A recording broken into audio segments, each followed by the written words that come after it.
For joining in on today's live stream. In today's live stream, we're going to be talking about how most of the economists out there are delusional when it comes to understanding what it is that the Federal Reserve is attempting to do with their monetary policy. Now, I left a link down in the description to an article, and I don't want to name the economist or, his establishment of business or anything else like that, because I don't want to bring any more attention than needs to be to the idea of what it is that is coming from the mainstream media in that mainstream media narrative that is pushing the idea of what it is that the Federal Reserve is trying to do with their monetary policy. And this is really important to try and wrap your head around from the view of the Federal Reserve itself, and not from the view of all these economists who have no clue of what it is that they're talking about. Like, they just don't understand at all.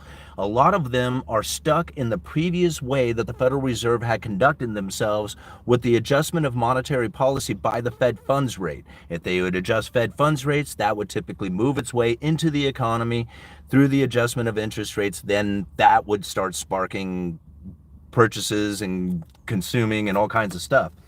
They don't work that way anymore. They use their words. They are jawboning. They are using their forward guidance, the signaling, the credible threats. And it is really, really important to wrap your head around this. Even in the article itself, it is talking about how the words from the Federal Reserve by Jerome Powell now has more of an impact than it ever has before. That's because it's their monetary policy. That's what the Federal Reserve is using to conduct their monetary policy, their words, not their actions. Right? See, even think about it. The economist in that article talks about how the Federal Reserve has done all these U-turns over the past few years. Like, all these U-turns. And I'm thinking, no, they haven't.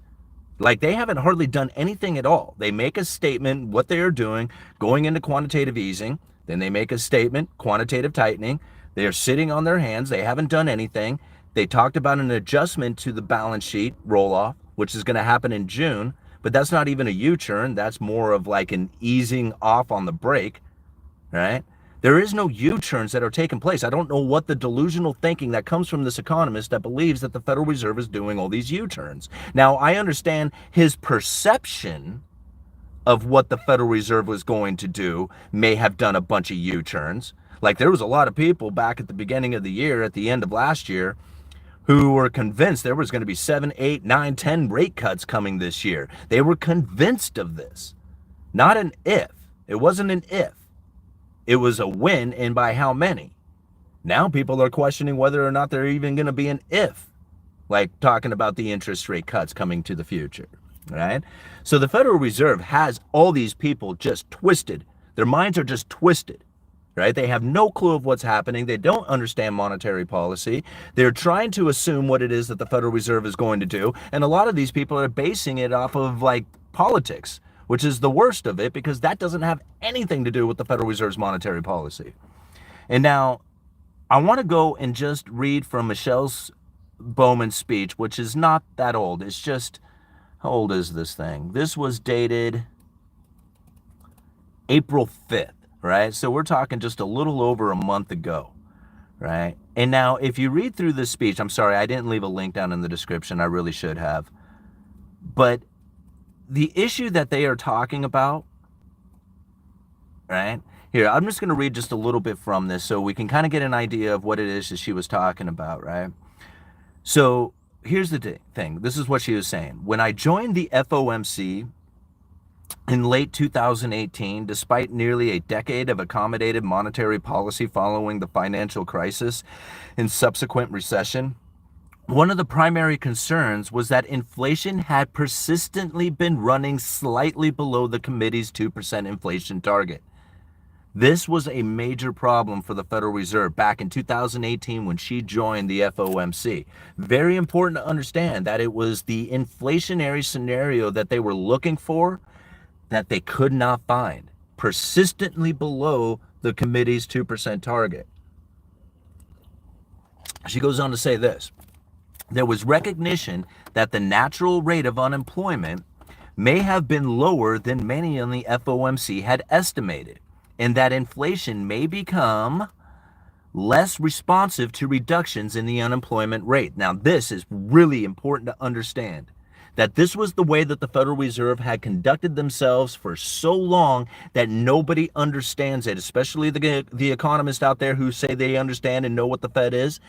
This is the problem that a lot of them are facing, is that there was a time when the Federal Reserve tried to adjust interest rates, when they were trying to adjust interest rates, or the inflation rate, I guess I should say, is that when they adjusted the interest rates, what that would do is either increase or decrease the amount of employment that was happening out there. And this is really how the Federal Reserve conducted themselves in their approach to inflation. Because if they had more people working, if the unemployment fell and fell dramatically, then more people would be out there working, earning money, consuming. That added consumption would then throw the supply-demand imbalances out, and you would find inflation start to take place from that. So this is if the Federal Reserve can create an environment in which that unemployment came down. However, back in 2018, and basically post the great financial crisis, that didn't work anymore. Right? Unemployment will get very, very low, historically low unemployment, but yet we did not get the inflationary scenario that the Federal Reserve was looking for. Very important to understand. Remember, at the end of Trump's administration, right? Best unemployment numbers in history, and there was no inflation. The Fed should be printing money. This is what Donald Trump was saying. Right? Because the unemployment numbers were so low and there was no inflation. Very unlike what the Federal Reserve would typically have been expecting, right? So they knew that the unemployment numbers and the adjustment of them was not going to be the effective tool, or at least be a responsive tool to inflation. Now, going on to talk about this, right? Because this is really where it gets important. The central topic of the FOMC meeting discussions throughout 2019 was how monetary policy strategies and tools could best achieve the committee's dual mandate of price stability and maximum employment when structurally low interest rates and disinflationary forces kept inflation persistently under the committee's inflation target. Right? Again, like they couldn't achieve it. They were trying. They did all this money printing, quantitative easing 1, 2, 3, and 4, taking the balance sheet from $850 billion to $4.5 trillion, and failed to achieve the inflationary scenario they were looking for. There was also concern that the Fed funds rate, the FOMC keys policy rate, was too close to the zero lower bound, and that this proximity could limit the committee's ability to respond effectively to adverse shocks by using the primary monetary tool of lowering the target range of the Fed funds rate. So when it came to adjusting of interest rates, that's the main tool that the Federal Reserve would use. They couldn't, because they hit the lower bound of zero, and it was not an effective tool for stimulating the economy. She admits it right there. I mean, she straight up says it. This was also the concern that the Fed funds rate, the FOMC's key policy rate, right? This is what the Federal Reserve uses to adjust interest rates, the Fed funds rate, was too close to the zero lower bound, right? Oh shit, I just ran out of power there. Okay, anyway, my computer just died. However, but it was too close to the zero lower bound of zero, which meant that their policy was no longer an effective tool. If you go on to continue to read that speech, she will then say that appropriate monetary policy, after times of failing to achieve the 2% target, appropriate monetary policy would seek to achieve an inflation scenario that was moderately above 2% for some time. Nobody knows what kind of time period that means. Nobody knows exactly what moderately above 2% means. Nobody knows what it is that the Federal Reserve is doing with their monetary policy, because they all assume that the Federal Reserve is going to adjust interest rates for their monetary policy, but have not taken into consideration that they are no longer using the adjustment of monetary or of Fed funds rate for their monetary policy, but are actually using their words of threatening to adjust monetary policy as their monetary policy.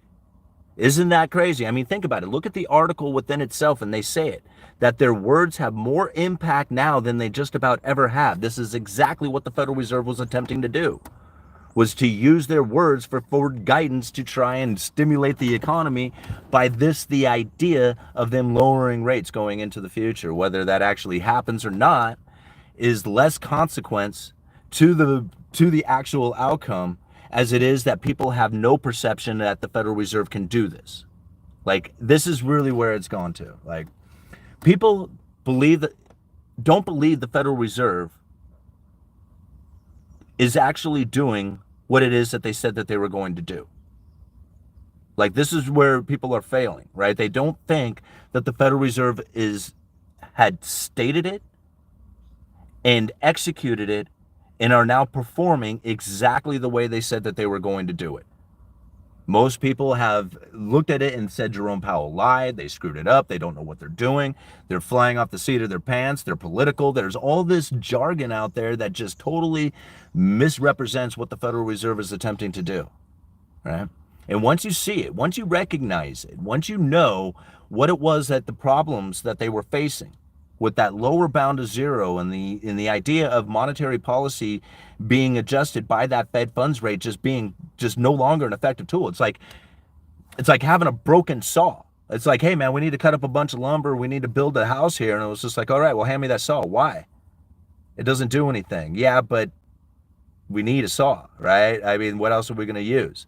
They didn't have any other idea that there was any other tool out there. Most people don't know about it, right? They're just looking at it saying, man, it's just the saw. That's all they use. They don't realize that they're pre-cutting it now, right?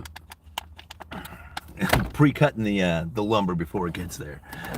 Anyway, moving on. Let's try and do this here. 250 people watching, 54 likes. Thank you so much for hitting that like button. Good afternoon, Kevin from Lakeland, Florida. All right. Hello, good sir. Thanks, Simon. Thank you, Brody. All right, I need to fish. I love the heart. All right. Hi, Brody, says all-nighter. Good afternoon from Crypto Beauty. All right, snake eyes, huh? Is that what we got going on? Yeah, I guess we do, huh? All right. How you doing? I'm doing awesome. All-nighter's doing well, but about to fix water heater. Ugh. All right. You're honestly insanely lucky. I don't know if I've ever seen you fail to call a roll. All right. Let's cruise down here and see what we got for questions. All right, Benny, get out of technical analysis. Consider how the market moves today is useless to nerd out of the technicals. At this point, it's best to use your eyes, ears, and gut when investing. Donald, you're correct. People should check S&P over M2 money supply increase. Stocks are flat. That's why they're quite happy with the current interest rates and will hesitate to give away this instrument so easily again. They don't need to. They don't, like, adjusting of interest rates is no longer something that they really need to do. In fact, it doesn't even matter because it doesn't work anymore. Right. So the idea needs to be there. Right. Because if they didn't have the idea of adjusting interest rates, then it would fall apart. So people have to believe that the adjustment of interest rates will be taking place. Right. It's the credible threat part of it. But understanding what it is that's really taking place with the Fed funds rate, the neutral interest rate, the lower bound of zero, the low unemployment that is happening out there. When you combine all these things, you can really see that the Fed doesn't really need to adjust interest rates, right? If they can put an inflation expectation that runs persistently high, or in fact it goes elevated, regardless of what happens out there, whether or not there is an inflationary scenario, the expectation alone will then start causing the neutral interest rate to rise. And this is important to understand because most people don't take in consideration what the neutral interest rate is.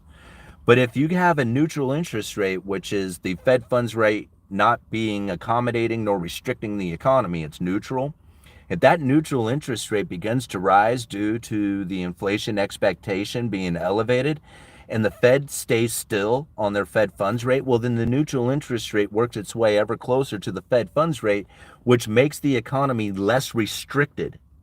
See, a lot of, like, they can sit there on their own, not moving, saying, hey, we're going to sit and wait and see.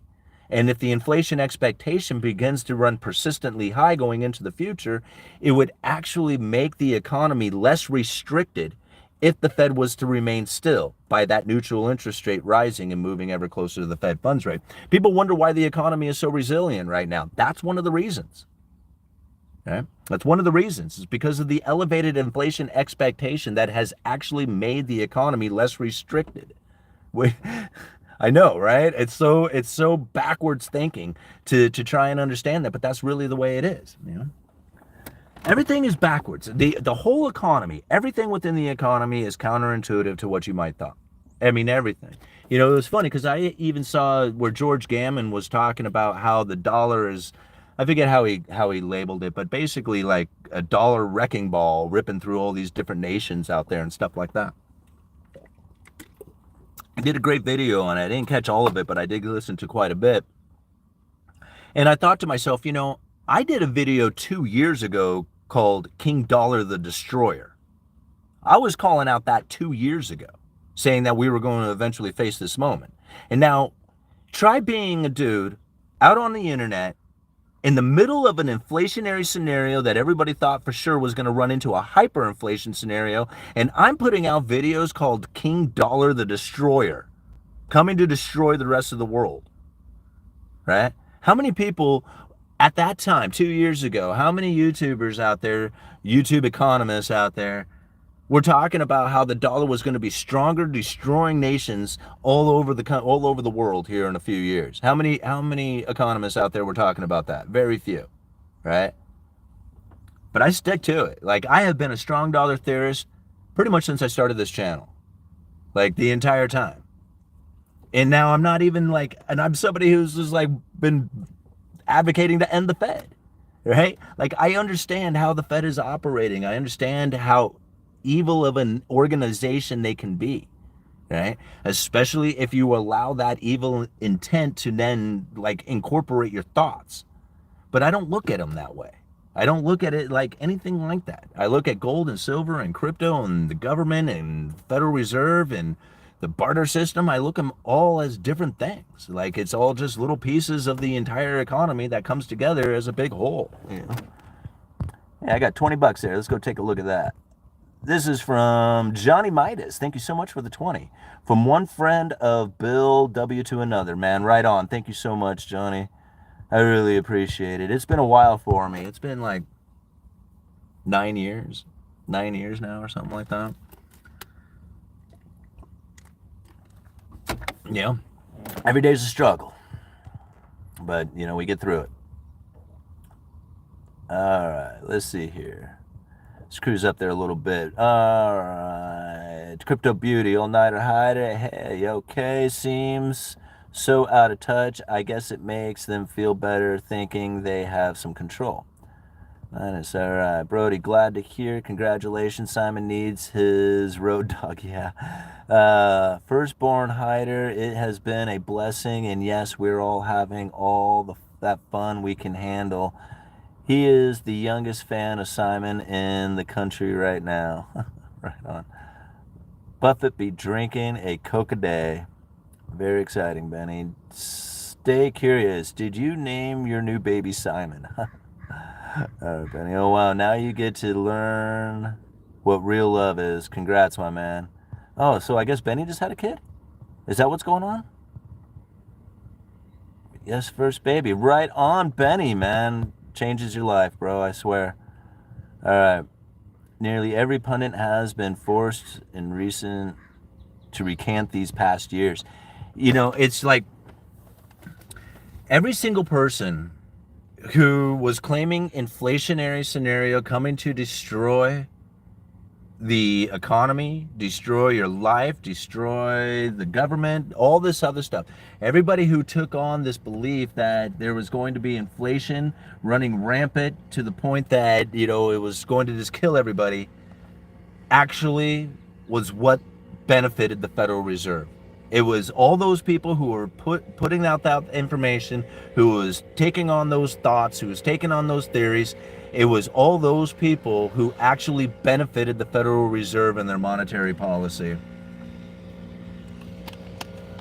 And it wasn't like, it's not to their fault. I mean, they were like, you know, they were just taking in the information that they were getting. But if you didn't understand or know about like monetary policy strategies for a low neutral interest rate world, if you didn't know about that speech ahead of time, then none of it would have made sense as far as the Fed trying to create an inflationary scenario. Like if you didn't know that information ahead of time, like I was in 2019, I'm sitting there thinking, John Williams, right? New York Fed president. And I'm thinking, bro, you just said that you are looking for inflation to run persistently high for a significant amount of time, even though that you failed to get the inflationary scenario even after all this quantitative easing that you had done. Tell me, man, how in the world do you plan on finding this inflationary scenario, man? Like the one that you absolutely desperately need in order to save your monetary policy. How is it that you plan on finding this inflationary scenario since you couldn't get one out of the quantitative easing that you had just done? All right. And now, understanding that question prior to the pandemic was very critical to understanding what it was that the Federal Reserve was doing during the pandemic. All right. Because they were in desperation. They were in desperation mode looking for an inflationary scenario to save their monetary policy. The pandemic hit and boom, severed supply chain and stimulus checks. All the inflationary scenario they needed. They totally got it. And they needed it.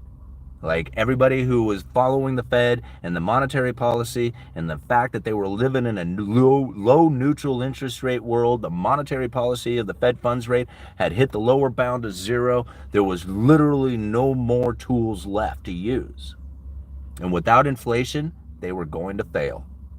It was going to be ending. Right? They got it back. Appropriate monetary policy now is to have inflation moderately above 2% for some time, whatever the hell that means, right? And most people are thinking that there's some sort of 2% target out there. You know, you have to think about what it is that the Federal Reserve is saying. When they say a 2% target, they don't say a 2% target, right? Everybody else says 2% target. The Federal Reserve says 2% goal.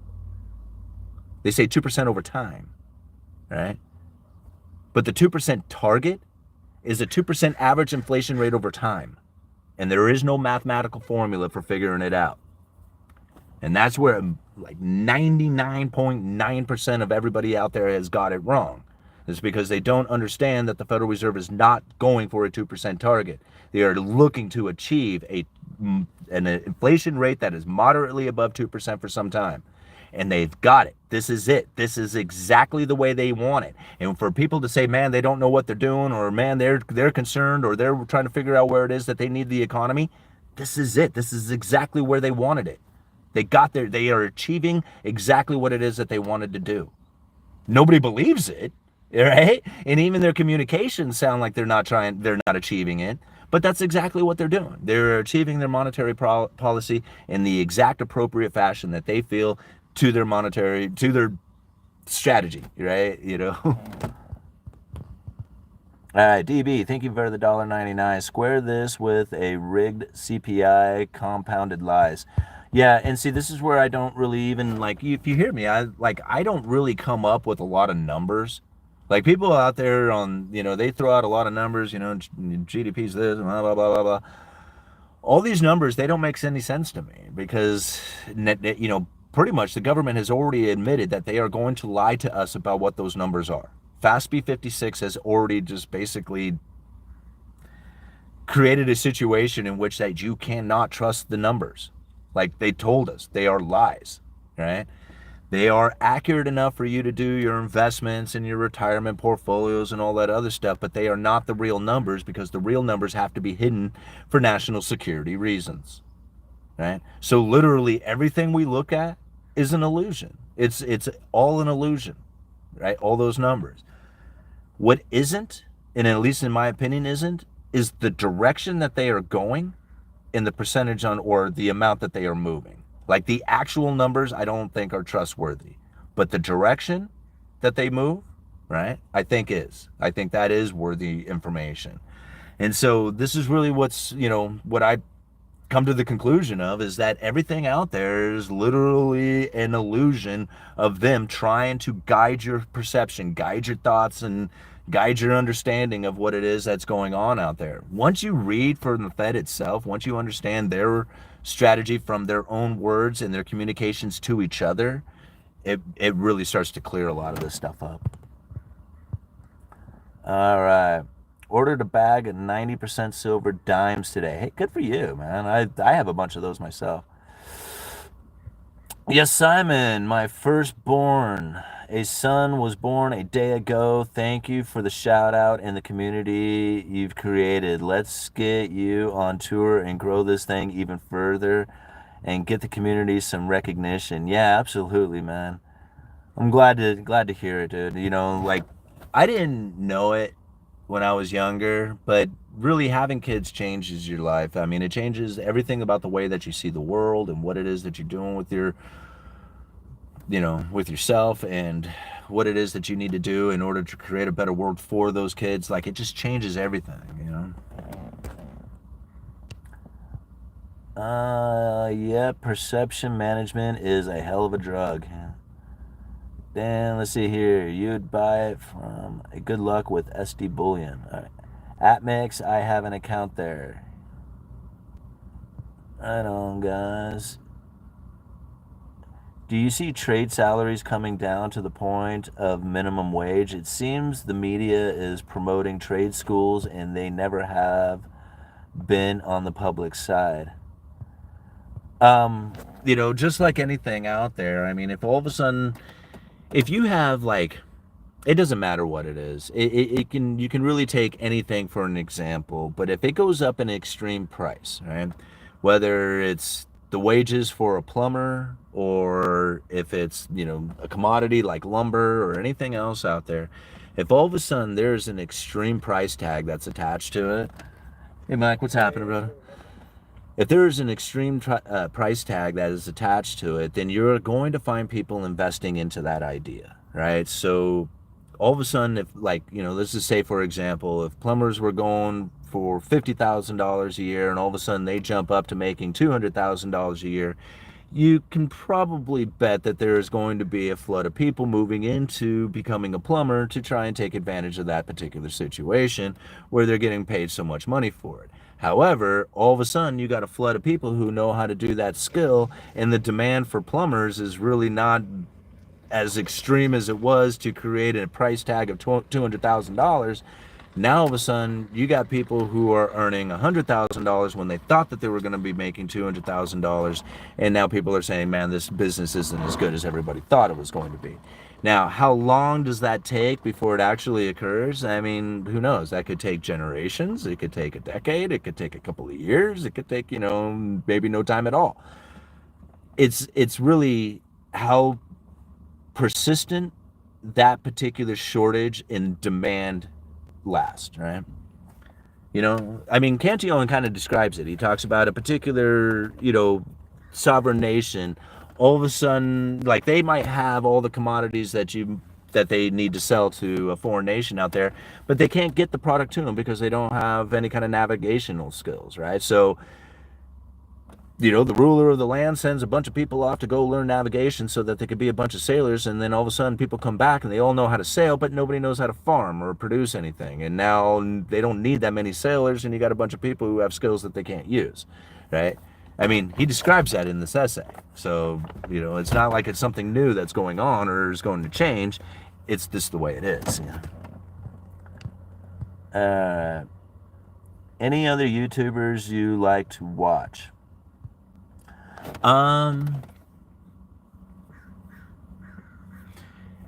Who do I like to watch? I like to watch some YouTubers who I think are doing well with their channel and the information that they are spreading, and I like the way that they are doing it. So I've been watching a couple of guys, not necessarily so much for the information, although I think the information within it is really good as well. But it's really the style in which that they are conducting themselves within the channel itself that really has inspired me to like say, hey, you should need to model some of this kind of stuff that these guys are doing. Like, they got courses and they got like, the way that they present themselves on the channel itself and how they promote those courses and other things. I've been watching some of those kind of things out there. I don't really have any kind of one YouTuber that I follow or YouTubers that I follow for economic information.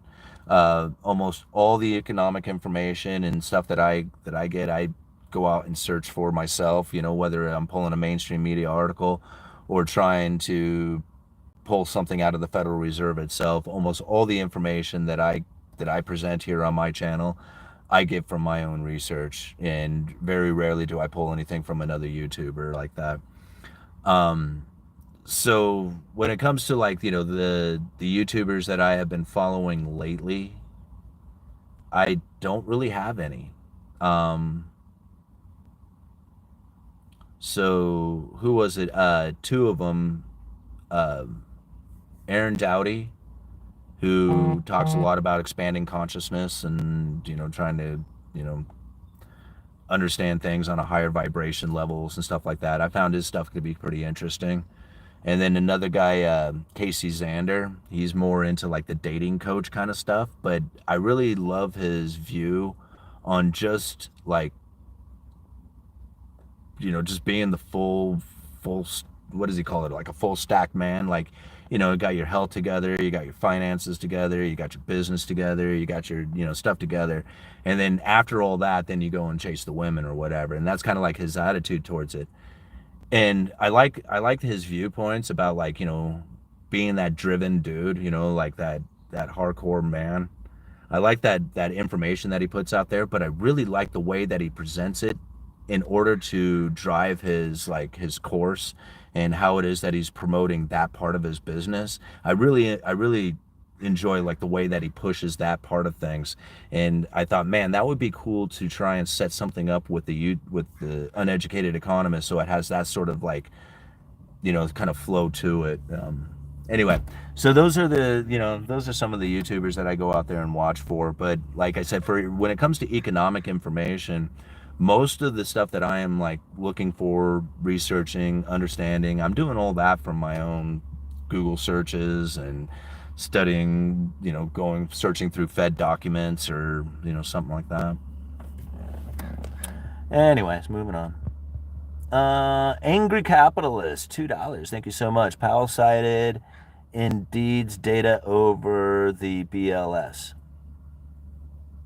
Indeed's data over the BLS. Huh.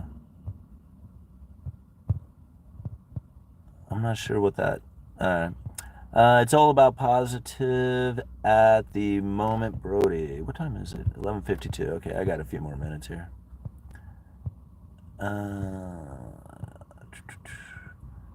Reflect, recourse, recome, and if at all possible, reduce. Scott Adams' talent stack idea is fascinating. Yeah. What financial YouTubers, man? Names. We will watch you anyway.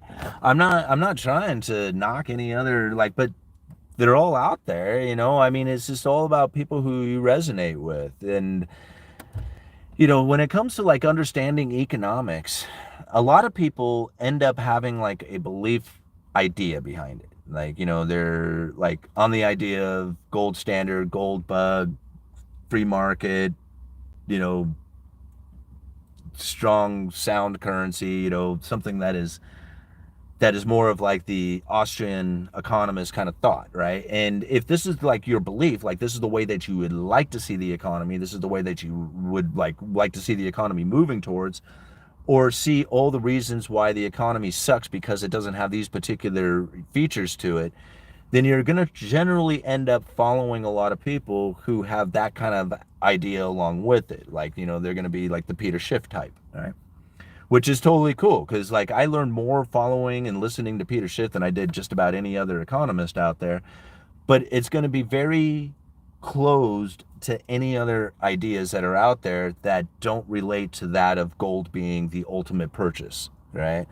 So it makes it very difficult to try and understand maybe other viewpoints or other ways that the economy can function, or just other theories that it might be out there if you're so close-minded to a particular direction of economists that you listen to. So again, like, I don't knock any one economist or promote any one of them as being like, man, these guys really know their stuff. Like, I really like Brent Johnson and Jeff Snyder. I really like those two guys because they talk in a way that is very different from a lot of other people out there. And especially when I'm more on the idea of being a strong dollar theorist, not because I think it's a better currency or that they are smart or anything, but that's just the direction in which that I feel that the economy is going. Listening to those guys makes a lot of sense to me, right? I mean, I get a lot of really good information from them. Listening to guys who talk a lot about the real estate market is really good for those who are going to be like moving into real estate investments. Like if you're going to try and like accumulate rental properties, or you're looking to try and, you know, build spec homes or something of that nature, following people who understand real estate, mortgages, you know, property development, stuff like that. I mean, that's a really important direction to follow. You're probably going to get a lot more useful information out of somebody like that than somebody who is, you know, I don't know, talking something like, you know, talking some other like crazy Fed policy that isn't, you know, that doesn't really exist or something. I don't know how information like that would benefit your business. Like you kind of stay towards things that actually benefit your business. Like for me, I just studied everything from everywhere because I was trying to put these YouTube channels or YouTube videos together, right? Like I didn't have any real intent to do anything with the information other than just position myself. I do investments. I save money. I buy, certain, silver and Bitcoin or whatever. I mean, I do my things that I think is appropriate for my position, but as far as like an investment channel, I never really anticipated this to be an investment channel. What I wanted to understand was what was going on within the economy, not necessarily from the view of like some politician or maybe the view of somebody who has $100 million who doesn't relate to me, doesn't know anything about me. I wanted to understand the economy from the position that I was in, which is working class, no money, dead broke, all the other stuff.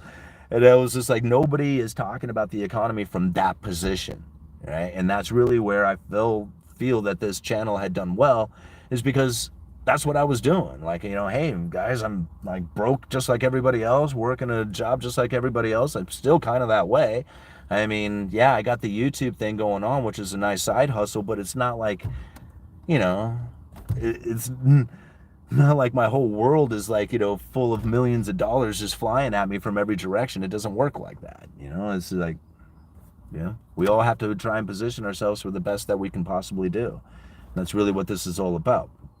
All right? Somebody who is trying to figure out how it is that they can put their 100-unit property development together is not going to be doing and looking and thinking the same thing that an individual who's trying to figure out how to build a single spec home is going to do. Like completely different boats, Alrighty guys, this was a lot of fun, but I have got to go. We got 325 people watching with 118 likes. $123.99 in super chats, because you guys are always so generous with the super chats. I really appreciate you. People, not Simon, who may be worth a watch, follow Melody Wright, Daniel D. Martino Booth, Tom Luongo, Satch Realty, Adam Taggart, Clear Value Tax, and All-Nighter Hider. Absolutely. I think All-Nighter Hider is the best one on that list. All right. We have side bets on what numbers we see on the blue dice. Peace. Awesome to hear. Curious. Glad that we share the same content. Alrighty. Thanks, Simon, and everyone. Well, thank you, All Nighter. Thank you guys for being here. Have a good one, Simon. You too, Brody. You guys are awesome. Uneducated Economist. You let me know. Oh, man, there was another super chat. Okay. Thank you, Dan, very much for the $20. I really appreciate that last-minute super chat, man. You guys are very cool. All right. Uneducated Economist, you let me know.